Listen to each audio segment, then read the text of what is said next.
Born and raised in San Bernardino and went to San Bernardino High School, graduated there, went off to Boise State, played there for 3 years, and then got drafted in the 3rd round to the Minnesota Vikings, where I spent the last 5 years, and most recently just signed to the Las Vegas Raiders.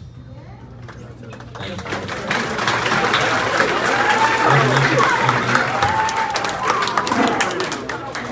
Throughout my journey, there were a lot of ups and downs. Throughout my journey, there was a lot of adversity. And a lot of you might know this, what it takes to make it out of San Bernardino, what it takes to make it out of rough neighborhoods and rough communities, rough environments and situations. It takes a lot of hard work, dedication, and resilience. And for me to be able to do that and get to a Division I level at Boise State, to sacrifice so much to get there, and at one of the most pivotal times, be faced with so much adversity that I didn't know what to do, that was an eye-opener for me. I was at Boise State and I was going through so much adversity. You guys will learn a little bit more, we'll talk a little bit more about it over the weekend with the mental health panel, but I had my battle with mental health and I didn't know what mental health was. I didn't know what the resources were. I just had no knowledge of this space at all. And I wanted to quit football.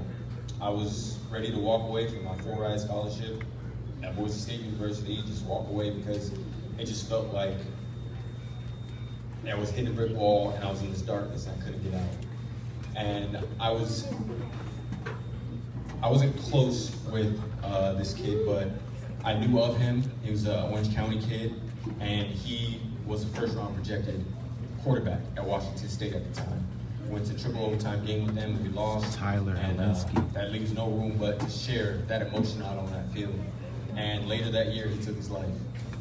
And I couldn't understand everything that I was going through. The worst thing that I could think about was walking away from football.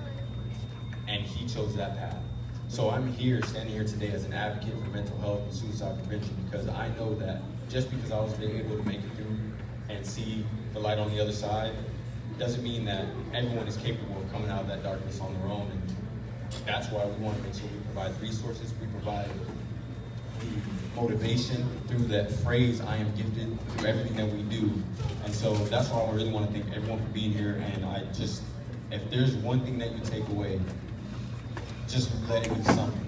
Don't leave this camp without taking away something, because there's going to be a lot of nuggets of information, a lot of gems dropped throughout this weekend that's going to be so pivotal and so important that if you could just take one thing and let it motivate you and change your perspective and change your life, you will be forever grateful. You will be forever embedded in the I'm Gifted family.